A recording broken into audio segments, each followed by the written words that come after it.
Bible को खोलेंगे book of लूका की किताब, उसका 24 अध्याय, बुक ऑफ ल्यूक चैप्टर 24, लूका 24 उसका 45 से लेके 49 तक। Book of Luke chapter 24 verse 45 से लेके 49 तक, आखिरी चैप्टर है वो बुक ऑफ ल्यूक का, गॉस्पल ऑफ ल्यूक। सब लोग अगर खोल चुके हैं तो मैं इसको पढ़ूंगा। लूक का 24 उसका 45 से लेके 49 तक हम पढ़ेंगे। लूक का 24, बुक ऑफ ल्यूक चैप्टर 24, मैं फिर से बोल देता हूं, 24 का 45 से लेके 49 तक, लास्ट पेज उस सुसमाचार का।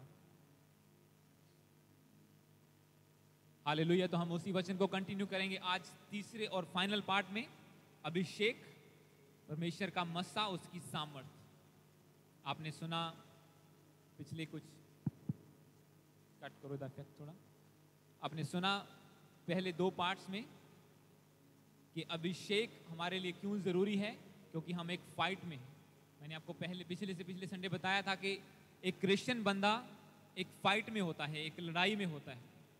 वो फाइट में चला जाता है जब वो बपतिस्मा लेता है और आप यूनिफॉर्म पहनते हैं एक फौजी की तरह, फिर आप उस मसा को रिसीव करते हैं और फिर आप आम बंदे नहीं कहलाते, आप अनॉइंटेड कहलाते हैं। हालेलुया।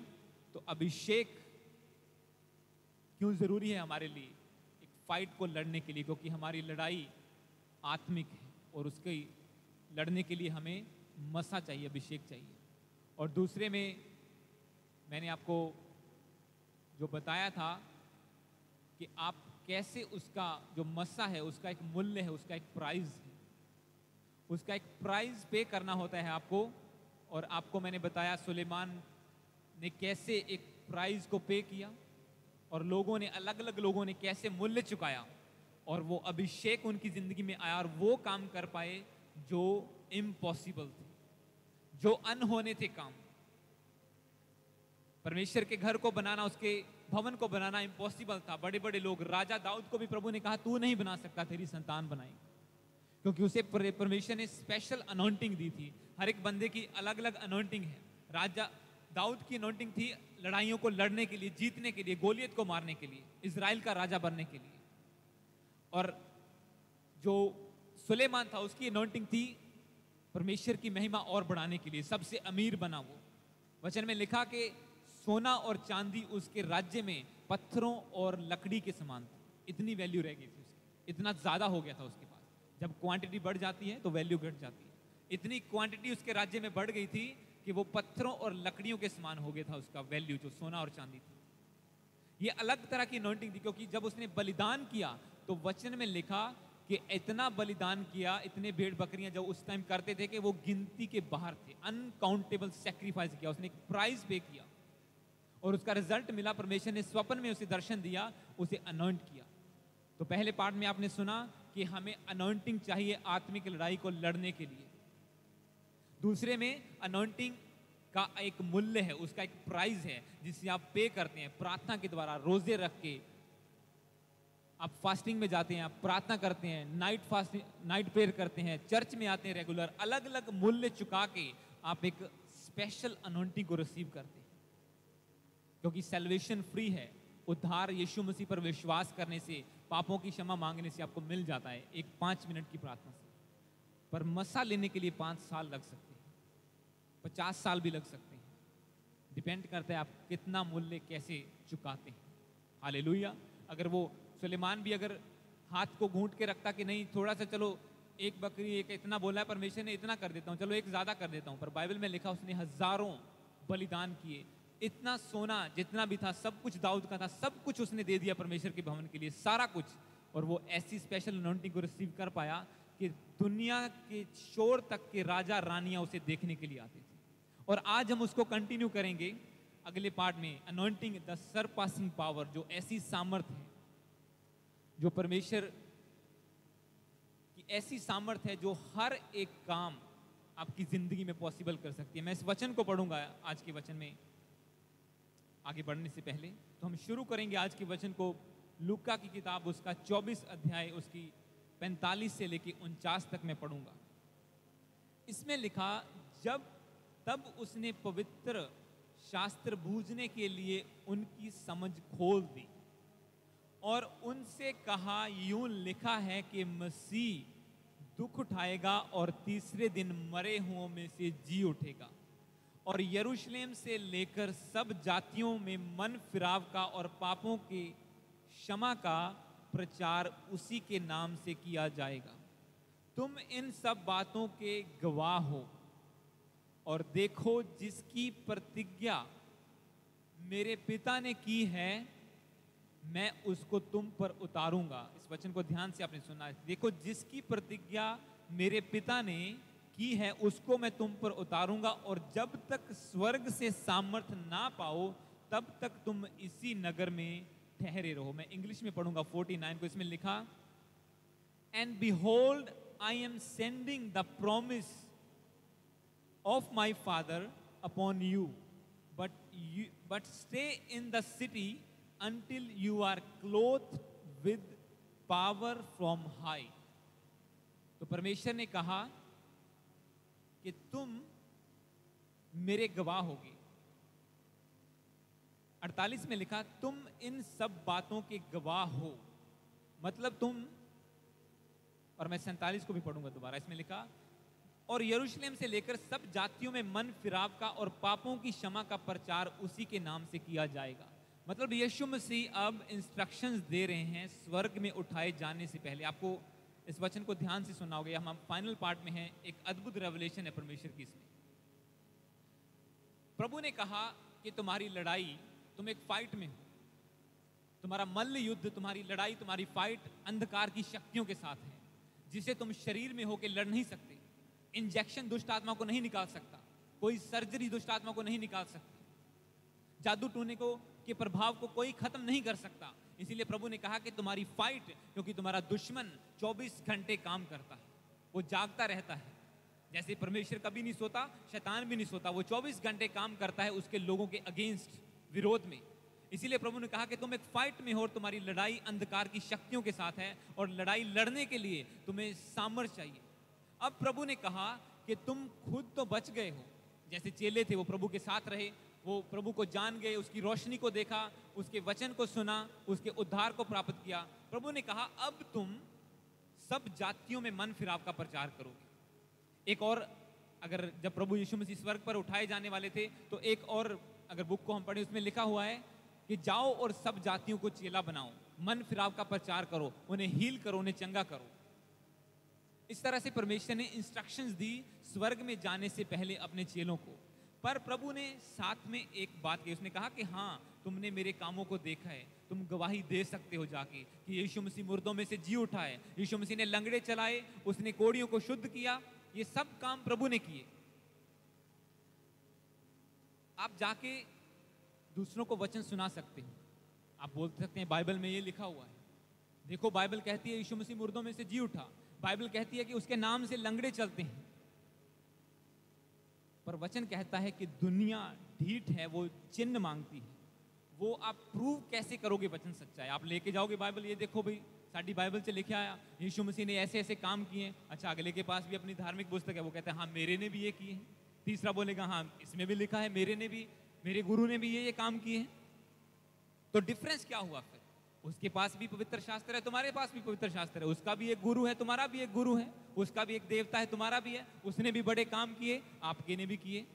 तो एक क्रिश्चियन बंदे में और एक दूसरे विश्वासियों में फर्क क्या है फिर? What is the difference? Hallelujah. क्योंकि वचन जब सच्चा साबित होता है, जब वो प्रूव होता है प्रैक्टिकली, तब वो सच्चा साबित होता है।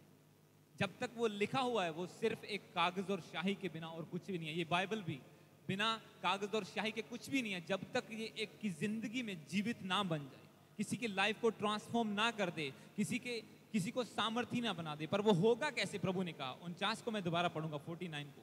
इसमें लिखा, और देखो जिसकी प्रतिज्ञा पिता ने की है, मैं उसको तुम पर उतारूंगा और जब तक स्वर्ग से सामर्थ ना पाओ तब तक तुम इसी नगर में ठहरे रहो, but stay in the city until you are clothed with power from the high.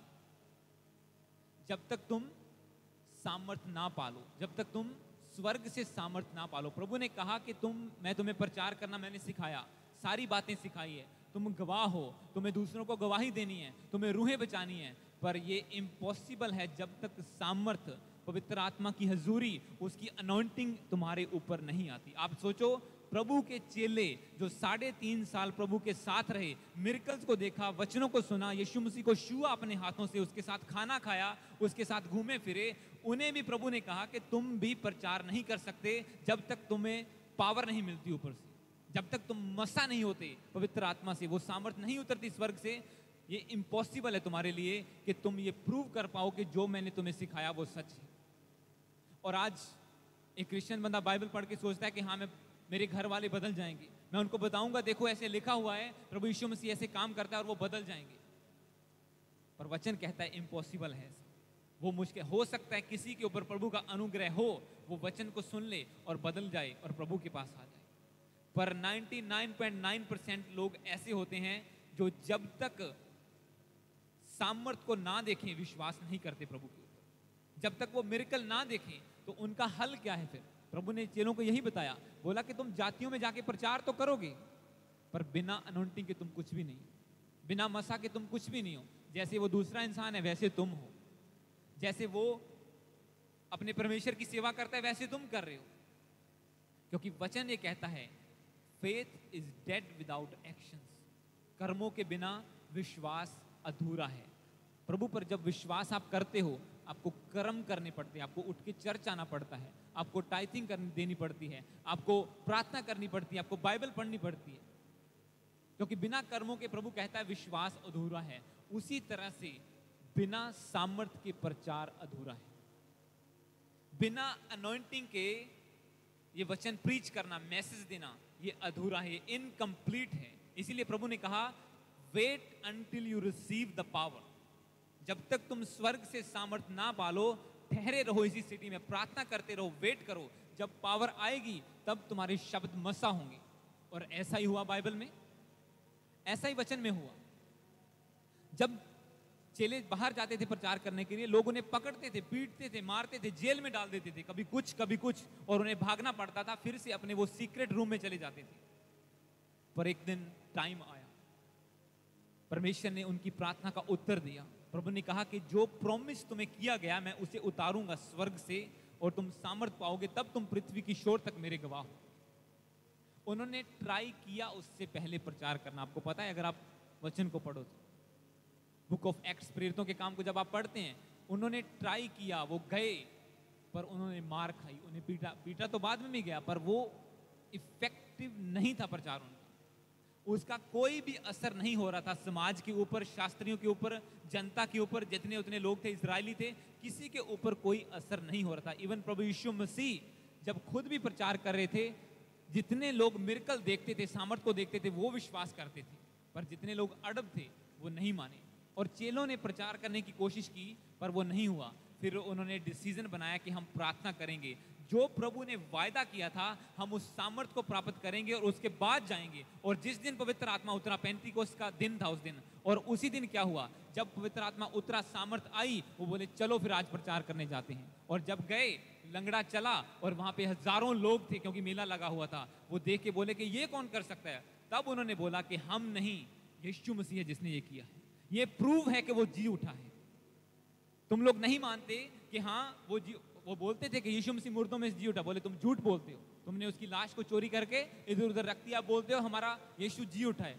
वो फिर उन्होंने बोला आज ये जो बंदा 45 साल का लंगड़ा चला है, ये प्रूफ है कि यीशु मसीह मुर्दों में से जी उठा है, और उसी के नाम से ये आज चल फिर रहा है तुम्हारे सामने। हालेलुया।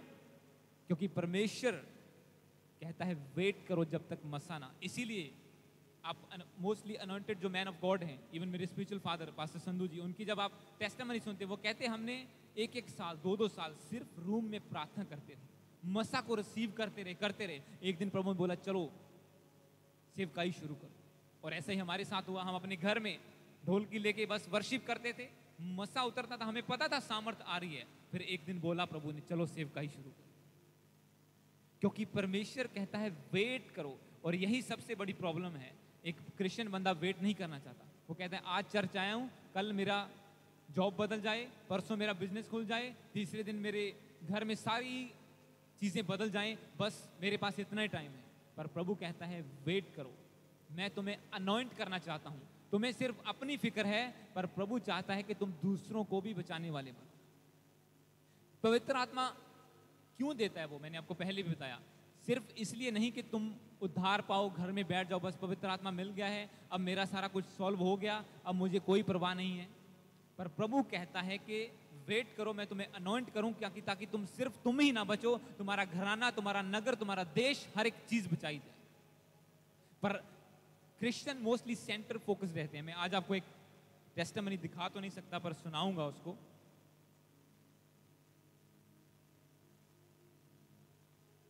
ऑनलाइन मेरा एक व्हाट्सएप है, उन्होंने खोल के रखियो, ਉਹਦੇ ਵਿੱਚੋਂ एक फोटो ਤੁਹਾਨੂੰ ਕਵਾਂਗਾ बाद ਦੇ ਵਿੱਚ डाउनलोड करना। मैं एक टेस्टिमनी आपको सुनाऊंगा, क्योंकि जो इससे रिलेटेड है वचन से, क्योंकि बहुत सारी परमेश्वर टेस्टिमनीज देता है, हम दिखा नहीं पाते टाइम की कमी की वजह से। पर आज मैं चाहता हूं एक टेस्टिमनी को आप सुने।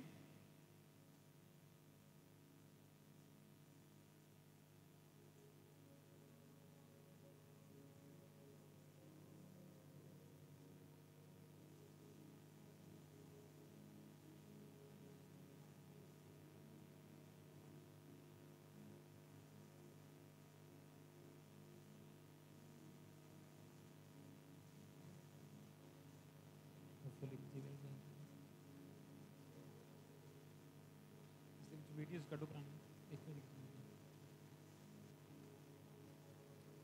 वीडियोस होंगी, तब तक मैं वचन तो ना शेयर करना कि हम वचन में आगे चलेंगे। तो इसमें लिखा, इसमें वीडियोस होगी जो टेस्टिमनी थी, घर एक सिस्टर आई थी, वीडियोस देखो कितनी सारी। तो इसमें मैं आपको बताता हूँ, तो इस वचन में लिखा, हम 49 को मैं दोबारा पढ़ूंगा। इसमें लिखा प्रभु ने इंग्लिश में, And behold, I'm sending you promise of my Father upon you, but stay in the city until you are clothed with the power. जब तक तुम सामर्थ ना पाओ, तब तक तुम शहर में इसी तरह से रुके रहो। हालेलुया। तो परमेश्वर चाहता है कि आप वेट करें। मैं आपको बताता हूं, आज एक सिस्टर, एक दिन मैं घर में ऐसे पजामा टी शर्ट डाल के बैठा होता, सैटरडे का दिन था, और एक सिस्टर शायद मुझे जानते थे पहले से, क्योंकि मैं किसी चर्च में जाता था, और वो लेके आए अपनी एक आंटी को, घर में लेके आए। मैं सैटरडे को ऐसे प्रार्थना करके बाद में बैठा था, और वो लेके आए, और मैंने उससे बातें की 1 घंटा, उसे प्रभु के बारे में अपनी टेस्टिमनी सब चीज़ें बताई, क्योंकि वो बिलीवर नहीं थे। और जैसे उसे सब बातें बताई, वो बोले कि हाँ इसके लिए प्रार्थना करनी है, ये बीमार रहती है, ऐसे है ऐसे है। मैंने बोला ठीक है प्रार्थना करते हैं। और जैसे प्रेयर शुरू हुई, आप इसको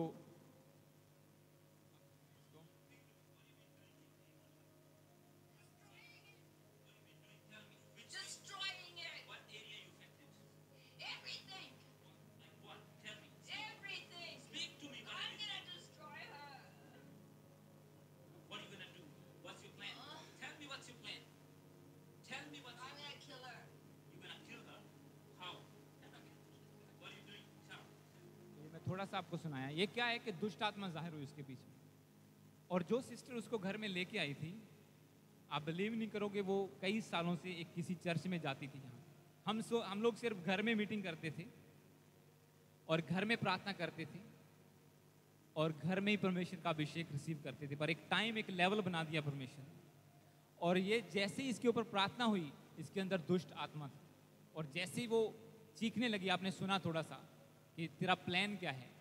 अब मैं आपको क्या बताना चाहता हूँ, और जिस चर्च में वो सिस्टर जाती थी, वो 200-300-400 मेंबर का चर्च है, काफ़ी बड़ा।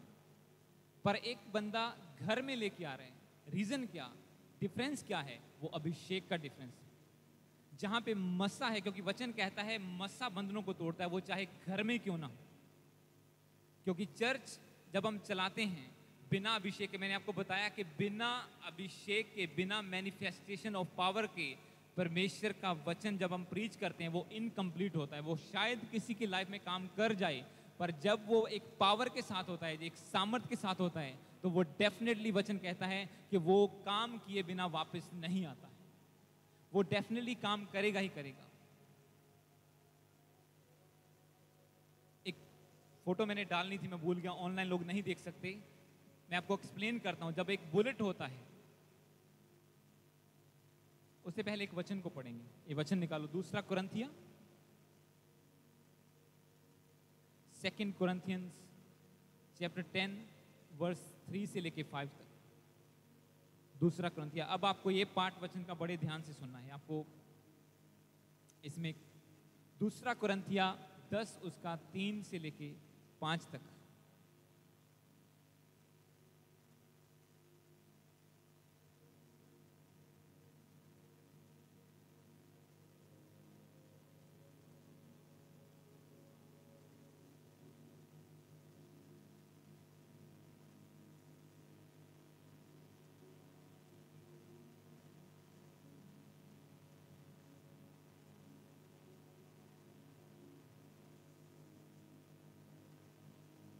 दूसरा कुरिन्थिया 10 उसका 3 से लेके 5 तक। इसमें लिखा, क्योंकि यद्यपि हम शरीर में चलते फिरते हैं तो भी शरीर के अनुसार नहीं लड़ते, क्योंकि हमारी लड़ाई के हथियार शारीरिक नहीं पर गढ़ों को ढा देने के लिए परमेश्वर के द्वारा सामर्थी हैं। मैं इंग्लिश में पढ़ूंगा 4 को। इसमें लिखा, for the weapons of our warfare are not of the flesh but have divine power to destroy strongholds। Hindi में दोबारा पढ़ेंगे, हमारी लड़ाई के हथियार शारीरिक नहीं पर गढ़ों को ढा देने के लिए परमेश्वर के द्वारा सामर्थी। प्रभु ने कहा कि तुम एक फाइट में हो। तुम्हारी फाइट क्या है? अंधकार की शक्तियों के साथ। इसीलिए अब जो दूसरा वचन हम पढ़ रहे हैं, इसमें लिखा कि हमारी लड़ाई के हथियार शारीरिक नहीं है। इस पे ध्यान देना, हमारी लड़ाई के हथियार शारीरिक नहीं बल्कि शैतान के सब गढ़ों को ढा देने के लिए सामर्थी हैं, उसके स्ट्रॉन्ग होल्ड्स को ब्रेक करने के लिए। और अक्सर लोग कंफ्यूज होते हैं, उन्हें पता नहीं होता कि जो उनकी लाइफ में चल रहा है ये शैतान का स्ट्रॉन्ग होल्ड है, उसका एक गढ़ बना हुआ है। और उसे उखाड़ने के लिए आपको प्रेयर में जाना होगा, आपको अनॉइंटिंग रिसीव करनी होगी, या अनॉइंटेड चर्च में जाके अनॉइंटिंग रिसीव करनी होगी। हमारे यहाँ पे टेस्टिमनीज हैं ब्रदर्स की, सिस्टर्स की, कि जब जब लगातार वो चर्च में आ रहे हैं, अनॉइंटिंग को रिसीव कर रहे हैं, वो चेंज देख रहे हैं अपनी जिंदगी में, अपनी प्रेयर लाइफ में, अपनी फास्टिंग लाइफ में, अपनी बाइबल रीडिंग में, अपने बिजनेस में, हर हिस्से में चेंज को देख रहे हैं, क्योंकि परमेश्वर लेवल को बढ़ाता है। इवन हम खुद भी जब यहाँ पे आते हैं तो एक अलग मसा लेके जाते हैं यहाँ पे, क्योंकि परमेश्वर के भवन में जो उसकी प्रेजेंस उतरती है वो अलग है किसी भी चीज से। मैंने आपको टेस्टिमनी सुनाई थोड़ी सी, अगले टाइम आगे हम स्क्रीन लगाएंगे कुछ टाइम के बाद, फिर वो टेस्टिमनीज दिखाया करेंगे आपको, क्योंकि बहुत सी टेस्टिमनीज होती हैं जो गुप्त रह जाती हैं। पर अब वो ऐसा नहीं होगा, आप ऑनलाइन और यहाँ पर सब टेस्टिमनीज दिखाई जाया करेंगी, क्योंकि परमेश्वर काम करता है। ये छोटी बात नहीं है कि मैं घर में पजामा टी शर्ट डाल के बैठा हूँ, एक लड़की आती है, प्रेयर होती है, दुष्ट आत्मा जाहिर हुई और परमेश्वर ने उसे डिलीवर किया, आज वो फ्री है, उसका परिवार, उसका घर, सारे लोग खुश हैं। और इतने सालों से वो जकड़ी हुई थी, क्योंकि जब अनॉइंटिंग मौजूद है, डजंट मैटर आप कहां पर हैं, डिलीवरेंस होगी, परमेश्वर आजाद करेगा लोगों को। जब हथियार आपके पास हैं, अब वेपन्स की अगर बात करें, परमेश्वर ने कहा कि तुम्हारी लड़ाई के हथियार शारीरिक नहीं पर शैतान के सब गढ़ों को ढा देने के लिए सामर्थ्य। अब मैंने अभी एक व्हाट्सएप में फोटो भेजी है, हमारे जो ग्रुप है उसमें आप देख सकते हैं खोल के, अगर आपके पास मोबाइल है तो। इसमें एक बुलेट की फोटो है, जो गोली होती है बंदूक की। बुलेट में जो बंदूक की गोली होती है उसमें 4 सेक्शंस, जो मेजर सेक्शंस हैं, उसमें 4 मेजर सेक्शंस होते हैं। उसमें होता है एक प्रीमियर सेक्शन, यहाँ पे हिट होता है, फिर प्रोपेलेंट जो बारूद होता है, फिर एक बुलेट की केसिंग होती है जो शेल होता है, और फिर चौथा होता है जो एक्चुअल बुलेट होता है, जो छोटा सा टिप। इसी तरह से एक बुलेट को मैं आपको एक्सप्लेन करता हूँ। एक शेल होता है खाली, तांबे का या किसी भी पीतल का, कोई भी चीज का लगा लो। एक शेल होता है, उसमें बारूद भरा होता है। एक शेल, उसमें बारूद है, एक सेक्शन शेल, दूसरा बारूद, तीसरा उसके सामने एक्चुअल बुलेट जो हिट करता है वो होता है, और चौथा उसके पीछे छोटा सा सेक्शन होता है जहां पे बंदूक हिट करती है और वो ब्लास्ट करता है, और फिर वो अपने निशाने पे पहुंच जाता है। इसको मैं आपको वचन से एक्सप्लेन करता हूं। जो परमेश्वर ने कहा कि तुम्हारी लड़ाई के हथियार क्या हैं, आत्मिक हैं। अब ये हुआ शारीरिक हथियार कि एक बंदे को प्रोटेक्शन चाहिए, उसे दुश्मन से लड़ना है, वो बंदूक चलाएगा और दुश्मन को मार देगा और खुद जीत जाएगा। ये हुआ शारीरिक लड़ाई, शारीरिक हथियार और शारीरिक दुश्मन। अब दुष्ट आत्मा को कैसे निकालोगे? अब शैतान के साथ कैसे लड़ोगे? उसकी शक्तियों के साथ, क्योंकि वचन में लिखा कि उसका हेडक्वार्टर हवा में है और शक्तियां हवा में काम करती हैं। आप यहां पे बैठे और वो वहां काम कर रही हैं। कैसे उसको, यहां पे बैठे आपके इंडिया घर में स्ट्रॉन्ग होल्ड बने हुए, कैसे डिस्ट्रॉय करोगे उसको? आपको आत्मिक हथियारों का इस्तेमाल करना हो। वो बहुत कुछ है, पर मैं आपको जो मेन चीज आज बताना चाहता हूं, जो प्रभु ने मुझे रेवलेशन दी, एकदम से मेरे ख्याल आया कि बुलेट कैसे काम करता है। अब यहाँ पे जो बुलेट होता है, जो 4 सेक्शन है उसकी, अगर उसको मैं आत्मा में लेके जाऊं, आत्मिक हथियारों की बात करूं, तो जो सबसे आगे का सेक्शन होता है, जो एक्चुअल बुलेट है, जो निशाने पर पहुंचता है फायर होने के बाद, वो होता है परमेश्वर का वचन, वर्ड ऑफ गॉड। क्योंकि वचन क्या कहता है? वचन भेज के परमेश्वर चंगा करता है। वचन जहां गिरता है वहां काम करता है। वचन के द्वारा ही प्रभु ने दुष्ट आत्माओं को निकाला। उसने वर्ड बोला, वचन के द्वारा पृथ्वी सब कुछ बनाया गया। ठीक है, एक सेक्शन हो गया वचन। अब दूसरा सेक्शन जो है वो है शेल, जो खोल होता है। शेल क्या होता है? वो आपकी पवित्रता ही होती है। आप अपनी बॉडी को पवित्र रखते हैं। मैं आपको बताता हूं कैसे। शेल होलीनेस है, और जो बारूद है, जो एक्चुअल मसाला है उसमें, वो है अनॉइंटिंग, परमेश्वर का मसा। और जहां पे हिट पॉइंट होता है, जिसे प्रीमियर पॉइंट बोलते हैं, अगर उस गोली को देखें तो उसमें लिखा, पहला सामने है बुलेट, फिर शेल है, फिर उसमें बारूद है। जो सबसे पीछे का पॉइंट है वो कहते हैं प्रीमियर पॉइंट, जहां पे हिट होता है। अब ये चारों चीजें पता है क्या है आत्मा में? ये है परमेश्वर का मस्सा, ये परमेश्वर का वचन जो बुलेट है, जो एक्चुअल टारगेट करता है। दूसरा उसका पवित्रताई, जो शेल के रूप में काम करती है। तीसरा उसका मस्सा, जो बारूद का काम करता है। और चौथा आपका फेथ, फेथ के द्वारा जब आप हिट करते हैं तो वो काम करता है। अब आपको बताता हूं कैसे। जो शेल है वो है पवित्रताई, परमेश्वर की होलीनेस, आपकी अपने शरीर को होली रखना। प्रभु ने, इसीलिए मैंने आपको 2 वचन दिए पिछले शनिवार और कल, कि बी होली। प्रभु कहता है पवित्र बनो, क्योंकि मैं तुम्हारा बनाने वाला पवित्र हूं। जब एक बंदा पवित्रताई में चलता है तो उसका शेल रेडी होता है, जिसमें परमेश्वर बारूद भर सके। मसा कभी भी करप्ट शेल में नहीं आएगा। जब तक आपकी बॉडी, आपकी जिंदगी करप्ट है, प्रभु उसे अनॉइंट नहीं कर सकता। इसलिए अब्राहम को प्रभु ने कहा, मेरी उपस्थिति में चलता जा और सिद्ध होता जा, ताकि जो मेरी प्लानिंग है मैं उसे पूरा कर सकूं। दाऊद जितना सिद्ध होता गया, जितना अपने आप को और होलीनेस में बढ़ाता गया, उसका अभिषेक का लेवल बढ़ता गया। उसके ऊपर अभिषेक हुआ, अभी भी बकरियां चरा रहा था। पवित्रताई में और बढ़ा, और परमेश्वर की महिमा करने में बढ़ा। एक गोलियत को मार गिराया उसने, इतना काम किया और आगे बढ़ा। फिर यहूदा के एक गोत्र का राजा बना। फिर और मसा दिया परमेश्वर ने, पूरे इजराइल का राजा बन गया। इस तरह से प्रभु, जब आप शेल को रेडी कर लेते हैं, अपनी जिंदगी का शेल, प्रभु उसमें मसा भरना, बारूद भरना शुरू कर देता है। वो अनॉइंटिंग को देना शुरू कर देता है। अब आता है वचन, जो टिप है आगे, जो एक्चुअल में टारगेट पे जाता है। बंदूक में, गोली में आपको बताया 4 सेक्शन है। सारी गोली जितनी होती है वो सारी नहीं जाके लगती बंदूक को, सिर्फ इतना सा पीस होता है जो आगे से शूट होता है और जाके टारगेट करता है निशाने को। और अब परमेश्वर का वचन है। अब प्रभु कहता है तुम्हारी बॉडी है, अब तुम्हारी जिंदगी है, तुम्हें वचन पता चल गया, तुमने बाइबल में पढ़ा कि प्रभु का वचन कहता है उसके कोड़े खाने से हम चंगे हो चुके हैं। प्रभु कहता है धर्मी आशीष पाएगा, उसका वंश सदा स्थिर रहेगा। प्रभु कहता है मैं तुम्हें वो आशीषें दूंगा, तो धन्य होगा। घर में बाहर आते समय, बाहर जाते समय, अंदर आते समय, तेरे खेत ब्लेस होंगे। सब आपने वचन, आपको पता है।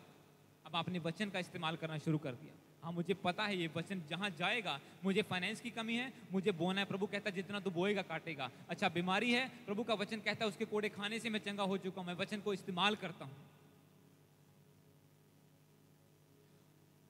और ये है वचन का, ये है तीसरी चीज। चौथा क्या है? प्रीमियर पॉइंट, जहां पे हिट होना है। ये सब चीजें अगर आपके पास हैं, आपकी बॉडी तैयार है, आपकी जिंदगी तैयार, एक शेल बन के बारूद को लेने के लिए। बारूद अंदर आ गया, अब वचन भी आपको पता है। अब जब वो हिट करना है, अगर आप फेथ में नहीं हैं, अगर विश्वास में नहीं है आप, वो भी काम नहीं करेगा। आपको पूरे अंदर फेथ भर के उस प्रीमियर पॉइंट क्या है जो गन का, जो गन बुलेट का, आपको फेथ में भर के जब आप हिट करेंगे तो वो टारगेट आपका पूरा ही हो।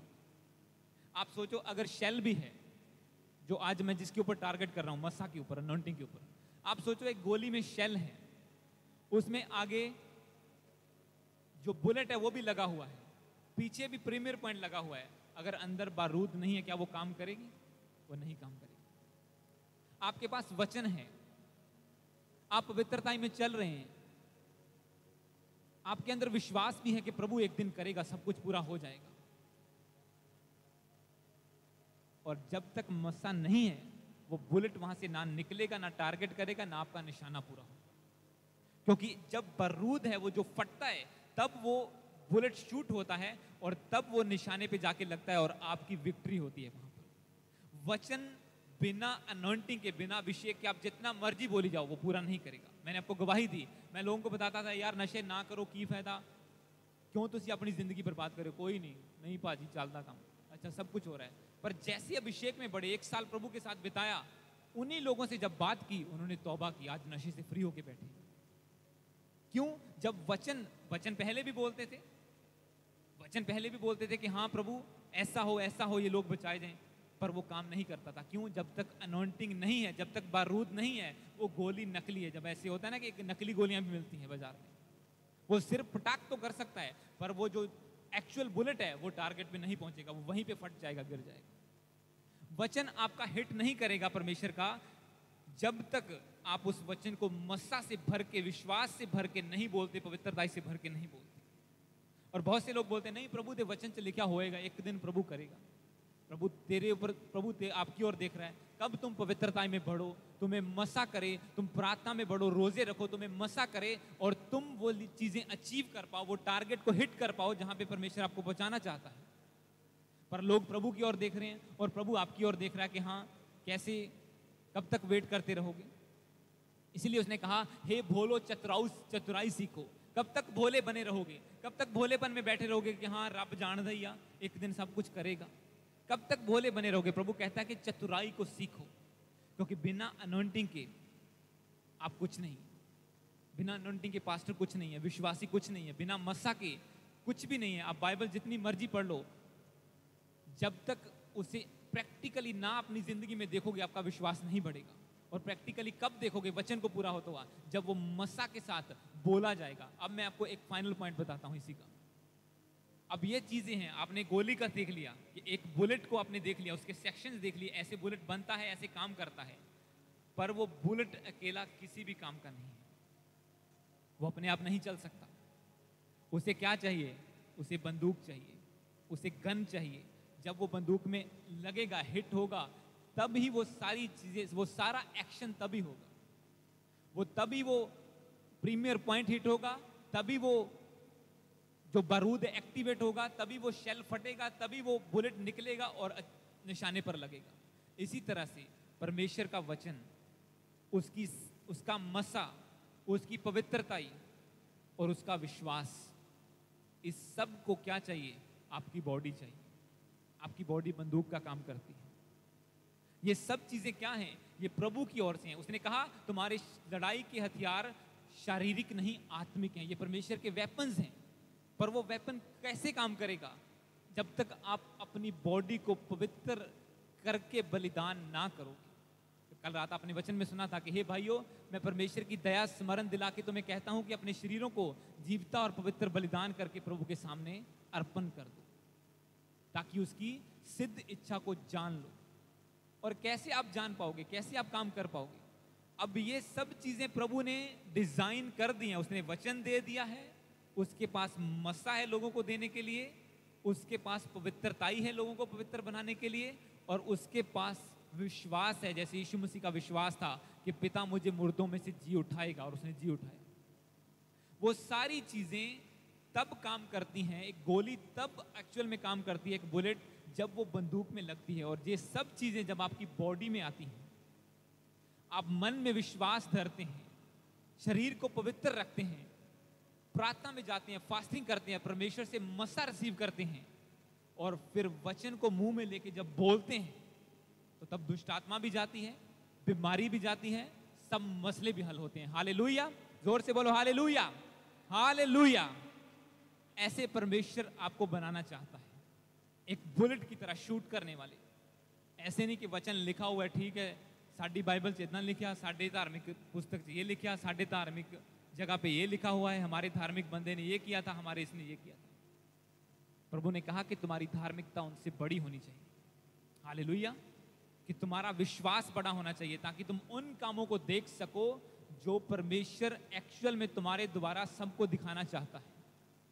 पर लोगों का फोकस सेल्फिश होता है मोस्टली, मेरा ये मसला हल हो जाए, मेरा ये हो जाए। कुछ टाइम तक मेरा भी था, पर अब परमेश्वर ने वो थिंकिंग ब्रॉड कर दी है। अब वो नेशनल इंटरनेशनल थिंकिंग हो गई है कि नहीं परमेश्वर, मेरा मसला हल हो ना हो, जब तू करेगा करेगा, पर मुझे इस देश में उद्धार को फैलाना है तेरी सामर्थ को लेके। ऐसे परमेश्वर आपको बनाना चाहता है। एक लास्ट वचन को पढ़ेंगे, 2 कुरिन्थियों 4 उसकी 7, इसी से अगर आप 2-3 चैप्टर पीछे आएंगे आपको मिलेगा। 2 कुरिन्थियन चैप्टर 4 वर्स 7।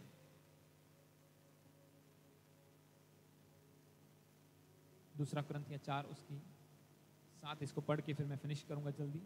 इसमें लिखा 2 कुरिन्थियों 4 की 7 में, परंतु हमारे पास वह धन मिट्टी के बर्तनों में रखा है कि यह असीम सामर्थ हमारी ओर से नहीं वरन परमेश्वर की ओर से ठहरे। मैं इंग्लिश में पढ़ूंगा। इसमें लिखा, but we have this treasure in jars of clay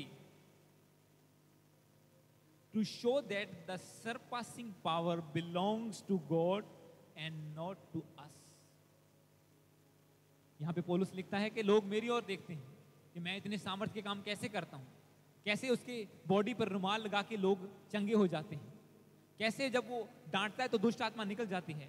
वो कहता है कि मैं तो मिट्टी का बर्तन हूं, पर परमेश्वर ने अपना अनमोल धन मिट्टी के बर्तन में रखा हुआ है, ताकि लोग ये जान लें कि ये सामर्थ्य, सरपासिंग पावर ये मनुष्य की नहीं, ये यीशु मसीह की है, और जो चंगा करने वाला है वही है, जो छुड़ाने वाला है वही है, ताकि लोग प्रभु पर विश्वास करें। बोला मैं तो मिट्टी का बर्तन हूं, बोला मेरे पास ये सामर्थ्य, सरपासिंग पावर, ये ट्रेजर, ये धन मिट्टी के बर्तनों में रखा हुआ है। पर परमेश्वर अपना धन कोई भी ऐसे मिट्टी के बर्तन में नहीं रखेगा जो टूटा हुआ हो। क्या अपना धन, अपना गोल्ड आप ऐसी जगह पे रखेंगे जहां पे खिड़कियां ना हो, घर के दरवाजे ना हो? क्या अपना गोल्ड रख दोगे वहां पे? अपना पैसा वहां पे रख दोगे? बिल्कुल भी नहीं। और वचन ये कहता है कि जिस मनुष्य की आत्मा वश में नहीं है वो ऐसे नगर के समान है जिसकी शहरपनाह ढा दी गई हो। मतलब जो पवित्रता में नहीं है, वचनों पर नहीं चलता, बार बार पाप में गिर जाता है, बार बार वही गंदी बातें करता है, वो ऐसे नगर के समान है जिसकी शहरपनाह, जिसकी चार दीवारी किसी ने हमला करके गिरा दी हो। अब आपका शरीर, कल रात मैंने आपको बताया कि परमेश्वर की प्रेजेंस टैबरनेकल में थी, जो टेंट का भवन बनाया जाता था। पर आज परमेश्वर कहता है कि क्या तुम नहीं जानते कि तुम पवित्र आत्मा का घर हो? उसका आत्मा तुम्हारे अंदर वास करता है। इसीलिए अपने शरीर को पवित्र रखो ताकि वो तुम्हारे अंदर वास कर सके। परमेश्वर मसा, उसका जो अनमोल धन है, जो सरपासिंग पावर है, जो ट्रेजर है, ऐसे किसी भी घर में नहीं रखेगा जिसकी शहरपनाह टूटी हुई हो, जिसकी दीवारें गिरी हुई हो। मतलब एक बंदा जिसकी दीवारें गिरी हो, जो कभी भी पाप कर सकता है, जो किसी को भी गंदा बोल सकता है, जो कभी भी जाके नशा कर सकता है, ऐसे बंदे को परमेश्वर कभी भी मसा नहीं करेगा, कभी भी अनॉइंटिंग नहीं करेगा। क्योंकि उसने लिखा कि लोग ये जान लें कि ये असीम सामर्थ मेरी ओर से नहीं, परमेश्वर की ओर से, परंतु हमारे पास वह धन मिट्टी के बर्तनों में रखा हुआ है। बोला कि हमारे पास ये धन मिट्टी के बर्तनों में रखा हुआ है। तो जब आपका शरीर जो मिट्टी का बर्तन है, जब आप प्रभु को समर्पित करते हैं, वो उसे मसा करना शुरू कर देता है, धीरे धीरे करके वो अभिषेक करना शुरू कर देता है। हालेलुया। तो ये है तीसरा पार्ट आज। पहला, हम फाइट में हैं, हमें मसा चाहिए। मसा लेना कैसे है? उसके सामने बलिदान चढ़ा के, उसके सामने सैक्रिफिशियल लाइफ जी के। अब मसा कर क्या सकता है? हालेलुया। वो दुष्ट आत्माओं को निकाल सकता है, वो सब कुछ कर सकता है, पर परमेश्वर मसा क्यों दे आपको?